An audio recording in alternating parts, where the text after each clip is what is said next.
conheceremos um pouco do Pantanal, que é um dos menores biomas brasileiros, porém conhecido como a maior planície alagada do mundo, estendendo-se por uma área equivalente aos territórios de Portugal, Suíça, Bélgica e Holanda somados.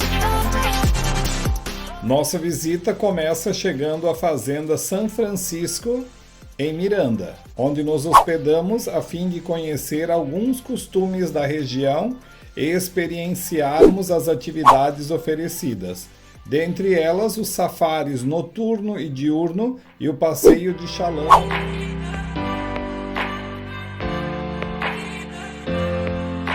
Os apartamentos são decorados com motivos pantaneiros. Nosso quarto, por exemplo, foi o baguá, que é um adjetivo dado ao boi selvagem, que não passa por um processo de manejo nas fazendas. Logo em seguida, após o jantar, fomos fazer nosso primeiro safari, o noturno. Esse safari consiste em observarmos animais com hábitos alimentares noturnos. Um dos objetivos era encontrarmos uma onça pintada. A princípio, encontramos parte do jantar dela, esse jacaré que foi atacado por uma onça há alguns dias. Um dos animais que avistamos foi o tamanduá-bandeira. Ele não é um animal territorial e passa o dia e noite à procura de insetos, como larvas, cupins, formigas, comendo até 35 mil insetos por dia. Logo adiante encontramos uma coruja de orelha. Ela é um animal de hábito alimentar noturno, alimenta-se de pequenos roedores, répteis e anfíbios. Um dos felinos que conseguimos ver foi a jaguatirica. É considerado o terceiro maior felino do continente, depois da onça pintada e do puma. Ela se alimenta da carne de outros animais menores, por exemplo, mamíferos, peixes, répteis, roedores, aves, entre outros. Mais comum que qualquer outro animal do Pantanal, vimos um jacaré. Uma curiosidade é que ele pode ficar até 3 horas submerso antes de precisar subir para a superfície para respirar.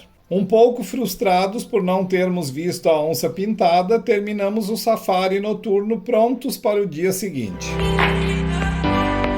Na manhã seguinte, exploramos um pouco o lugar e conhecemos as estruturas oferecidas. São diversos ambientes ideais para descanso e uma bela piscina. Aliás, uma das coisas que mais fizemos nessa viagem foi se refrescar em balneários, pois os dias estavam com temperaturas entre 37 e 40 graus. Pode ser comum para algumas pessoas, mas nos encantou esse contato tão próximo com animais selvagens na fazenda, como as emas, por exemplo, que ficam bem próximas apesar de não serem domesticadas, entre outros pássaros lindos e uns bem barulhentos, como no caso a aracuã.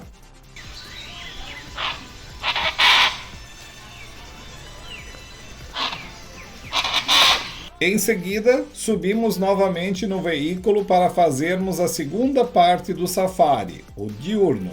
Esse passeio nos leva pelo mesmo trajeto da noite anterior, pelas áreas de plantio onde podemos ver os animais com hábitos alimentares diurnos, como a capivara. E essa estava com seu filhote. O jacaré não preda a capivara, pois ele come somente o que consegue engolir. Por isso, eles não atacam os humanos, a não ser que sejam ameaçados. Um dos animais mais comuns avistados são os cervos do Pantanal. Podem chegar a pesar 130 quilos e medir mais de 2 metros. A família Cervidae, representada por cervos e veados, é a única ruminante nativa existente na América do Sul.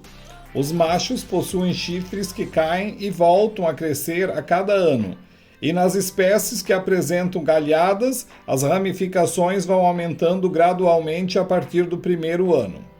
Alimenta-se principalmente de gramíneas e plantas aquáticas e semiaquáticas. Seus cascos possuem uma membrana adaptada para os terrenos alagados, podendo até correr sem afundar nos banhados. As onças pintadas, onças pardas e sucuris podem predar cervos adultos, e o lobo-guará pode predar os seus filhotes.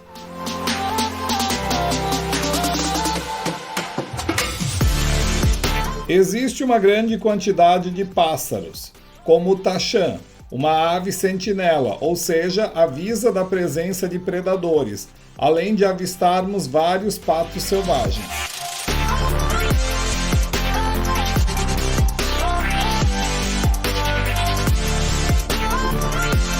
Os arrozais são um dos locais favoritos desses pássaros, pois existe abundância de alimentos como larvas e insetos. As lavouras obedecem à preservação ambiental utilizando somente defensivos agrícolas permitidos, a fim de não prejudicar a flora e a fauna. Os animais que vivem na reserva estão acostumados ao barulho das máquinas agrícolas, porém, quando nos ouvem ou sentem nosso cheiro, fogem para evitar de serem vistos. O biguatinga, uma ave aquática, lembra o biguá, mas apresenta asas esbranquiçadas. Alimenta-se de peixes, anfíbios, cobras aquáticas e outros organismos aquáticos em mergulhos longos. Quando ameaçado, mergulha imediatamente para se proteger. Um de seus predadores é a onça pintada. Fizemos uma parada para conhecer o rio Miranda, em uma caminhada de 700 metros sobre os corichos, que são braços do rio, que de dezembro a março recebem os peixes do rio Miranda, que buscam águas mais calmas para sua reprodução. Segundo a guia, a paisagem do caminho fica mais bonita na época das cheias. Apesar da alta da água, o contato com a natureza compensa a visita.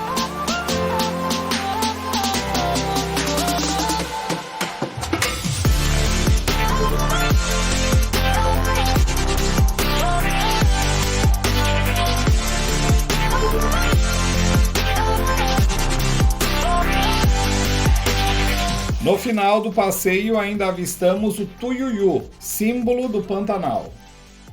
Voltando para a fazenda, ainda vimos algumas capivaras e também alguns búfalos, que segundo os guias são criados para afugentar as onças e não perder bezerros do rebanho.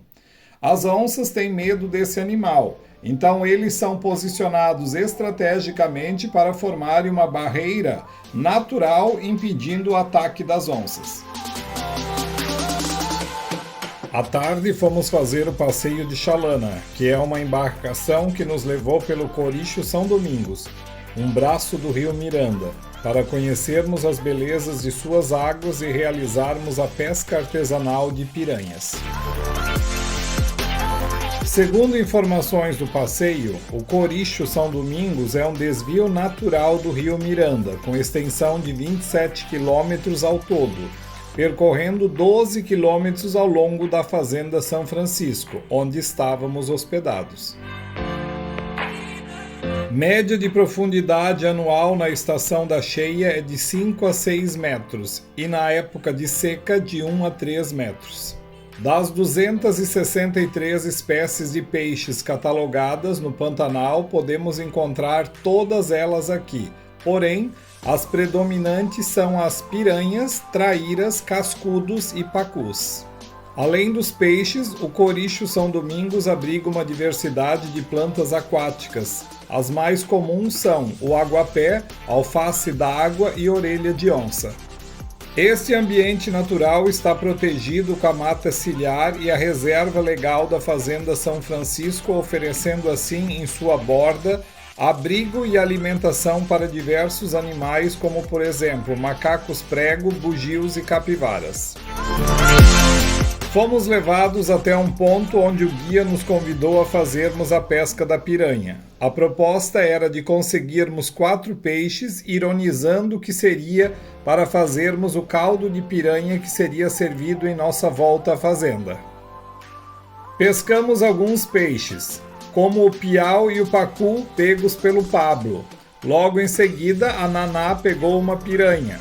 O Sebastião conseguiu pegar um cará-boi, entre outros peixes, como a traíra pega pela Janira.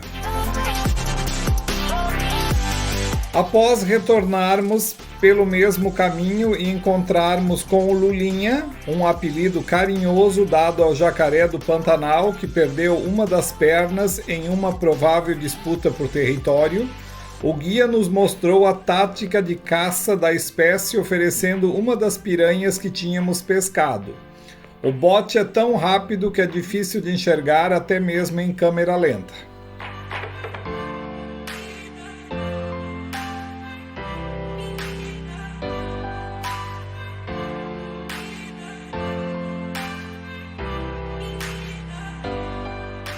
Ele chega, na natureza ele pode chegar entre os seus 60 e 70 anos, e em cativeiro já teve relatos até 100 anos. Esse você não sabe a idade dele, não? Não, esse daqui não Ele falta uma nadadeira, é? falta porque ele é o Lulinha. Ô, Lulinha. Tá? Ele pode estar trocando sua carne dentária dele durante a vida dele umas três vezes. Pula para trás. Os animais que fizeram? Por certo. Isso, quem torou esses animais são muito territorialistas, né? Ele pode ser quando teve alguma briga, alguma coisa assim. De um e outro. Tá? Esses bichos que estão voando na cabeça dele são mutuca de cavalo. Sim, mas conhece. Esse aqui é conhecido como Lulinha. Lulinha? É. Falta uma mãozinha. Devia estar encostado já, né? Tá viajando lá pra China. Está trabalhando. Não cresceu muito em 4 anos. Pode estar chegando aos seus 3 metros, 2,5 metros, mais ou menos 3 metros. Aí o coitado com um braço. Claro, falta uma mão. Ele fica assim, ele tá me enganando, vai me Já não nada com 2 braços, imagina o outro. Tá ok? Agora eu vou dar o peixe para eles. Olha, esse que eu estou fazendo, que ele está saindo para fora, é o ataque lateral, é ataque frontal, para pegar pequenas aves, tá? Ó o ataque lateral dele. Pronto?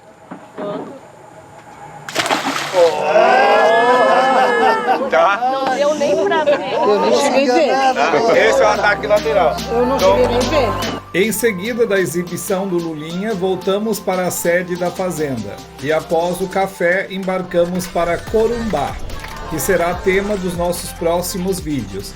Falaremos um pouco sobre as atrações da cidade e nossos passeios por lá. Até breve!